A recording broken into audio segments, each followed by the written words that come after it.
Dear students, today we will study about the magnetic effect of electric current. A Danish scientist Hans Christian Ørsted in 1819 discovered that when an electric current is passed through any conductor, a magnetic field is produced around it.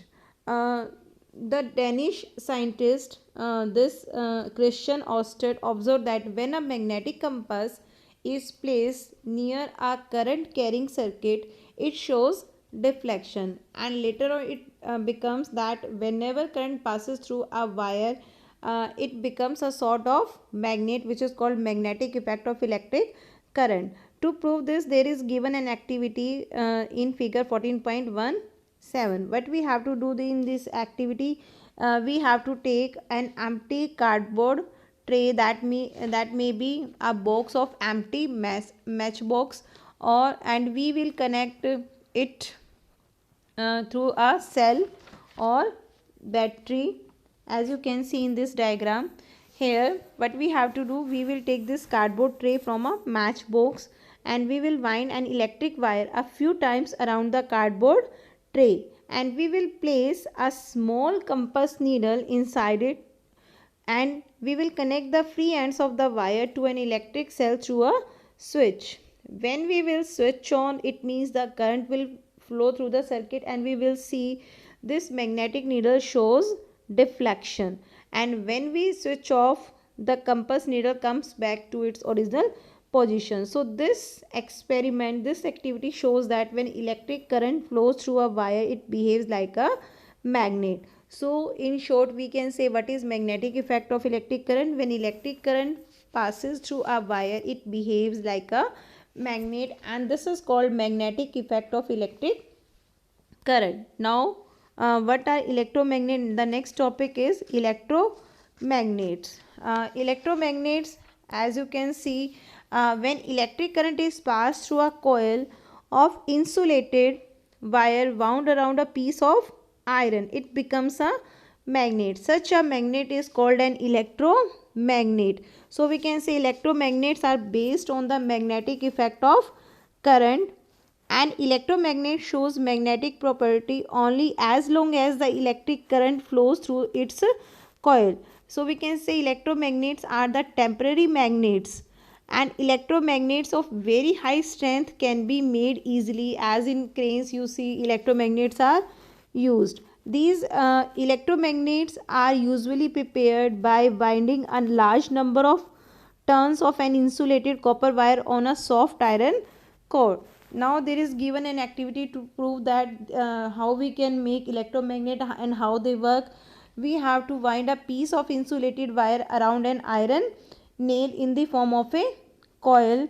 Now connect the free ends of the wire to an electric cell through a switch. When we place some pins near the nail and the electric current is passed through this circuit, we see that the iron nail attracts these iron pins towards it. It means on passing the current, this coil is behaving like a magnet, and when we switch off the current, these iron pins get separated from this iron nail. So in this way, as soon as current is passes through this coil, it behaves like electromagnet, and when we switch off the current, or we can say when there is no flow of current, these pins are separated due to demagnetization of this coil.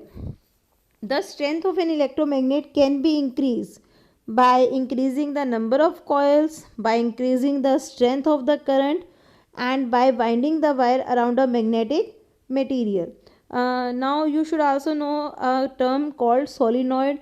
A solenoid is a device in which a long insulated wire is wound around a hollow metallic core, and it is generally cylindrical in shape, and a solenoid can be used as an electromagnet. So we can say electromagnets are also based on magnetic effect of electric current. Now you should know the uses of electromagnets.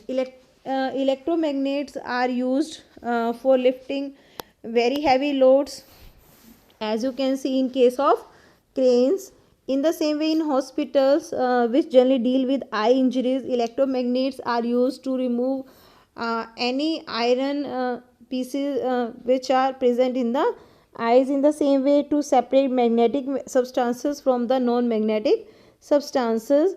For example, for separating magnetic substances such as iron, nickel and cobalt from non-magnetic material like copper, zinc, etc., these electromagnets are used. These electromagnets are also used in electric bells, telegraphic and telephonic systems, speakers, audio, video, tape recorders, etc. So in many appliances also these electromagnets are used. In electric bell also we use the electromagnets. Now the last topic of the chapter is electric bell. What is its structure and what are its function? If I talk about electric bell consists of electromagnet. It consists of armature, soft iron armature, spring, battery, switch, hammer, gong. All these are the parts of this electric bell. How this electric bell works? Now working of an electric bell.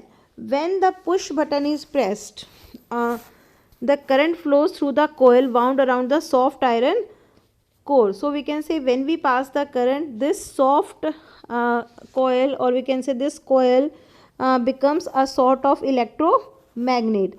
Then this electromagnet attracts the armature, which is soft iron armature, towards itself. The hammer attached to it strikes the gong and produces a ringing sound. At the same time, the circuit at the point X gets broken and the current stops flowing and the electromagnet loses its magnetism. As a result, the spring pulls the armature back to its original position so that the contact is made once again and the sequence again is repeated. So in this way, once the circuit is broken, once the circuit is completed, and due to it the hammer strikes the gong. When the circuit is completed, the current flows, due to which this coil becomes a sort of electromagnet and attracts the soft iron armature towards it. And when soft iron armature moves towards the electromagnet, there is a hammer attached with it